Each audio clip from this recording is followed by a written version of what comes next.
Sosok pengemudi mobil berpelat dinas Kemenhan ugal-ugalan tabrak 4 orang di Palmerah.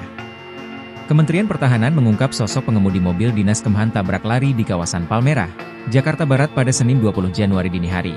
Karo Infohan Kemenhan, Brigjen TNI Fregawenas mengatakan pengemudi adalah anak dari salah satu ASN Kemhan. Pria berusia 23 tahun itu sempat mencoba kabur, namun berhasil diamankan oleh warga.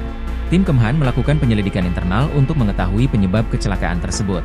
Jika terbukti salah, pemilik mobil dinas plat Kemhan itu akan dijatuhi sanksi.